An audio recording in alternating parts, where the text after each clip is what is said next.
Quand je vous dis que les médias généralistes ne sont que des porte-parole du gouvernement, l'Assemblée nationale adopte largement le projet de loi immigration, le vote du RN, pas décisif. Cette affirmation venait du ministre de l'Intérieur, Moussa Gérald Darmanin, qui se félicitait d'une majorité très large et d'une adoption sans les voix du RN. Je vais vous prouver qu'il manque, c'est complètement faux, et on va un petit peu parler du contenu de cette loi sur l'immigration. Commençons déjà par le détail du vote. L'Assemblée nationale a adopté le projet de loi sur l'immigration, 349 voix pour, 186 voix contre.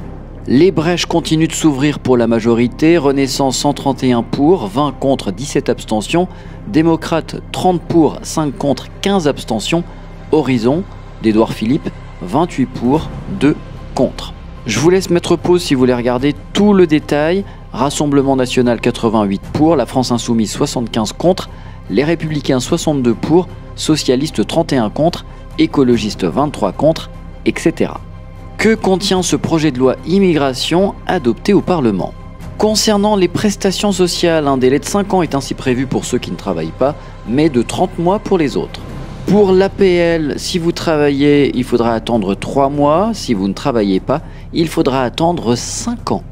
Pour la régularisation des sans-papiers, c'est les préfets qui décideront au cas par cas de délivrer un titre de séjour d'1 an à condition d'avoir résidé en France pendant au moins 3 ans et exercer une activité salariée durant au moins 12 mois sur les 24 derniers.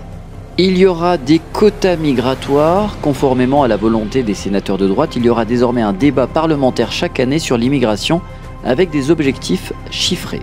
Si vous êtes condamné pour homicide volontaire contre toute personne dépositaire de l'autorité publique, vous pourrez être déchu de votre nationalité. Devenir français automatiquement si vous êtes né en France ne sera plus automatique, il faudra faire votre demande entre 16 et 18 ans.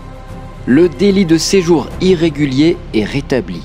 Il sera interdit de placer des étrangers mineurs en rétention.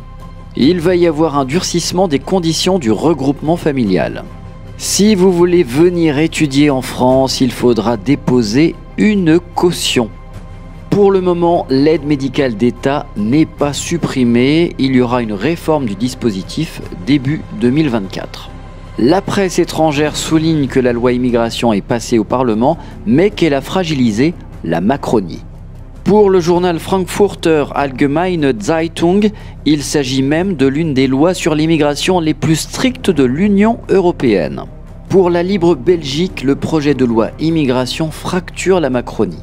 Revenons à cette déclaration mensongère de Moussa Gérald Darmanin qui affirme que la loi serait passée sans le RN. France Info nous dit que c'est faux. Si le RN avait voté contre, le texte ne passait pas. Si les 88 députés du Rassemblement national avaient voté contre, ils auraient fait pencher la balance de l'autre côté et le texte ne passait pas.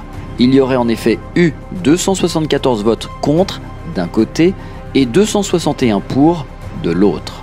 Autre déclaration foutage de gueule, cette fois-ci c'est la députée Renaissance Violette Spilbou qui nous dit « Avec cette loi, on combat le Rassemblement national. Dommage, j'ai pas la boîte à rire avec moi. » Ça aussi c'est une blague, la politique c'est que de l'escroquerie. Elisabeth Borne reconnaît que des mesures de la loi immigration sont contraires à la Constitution. Par conséquent, Emmanuel Macron va saisir le Conseil constitutionnel.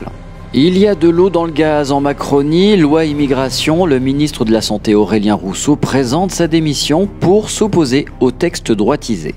Elisabeth Borne nous a dit ce mercredi matin 20 décembre, Emmanuel Macron n'a pas reçu la démission d'Aurélien Rousseau, donc c'est un non-sujet.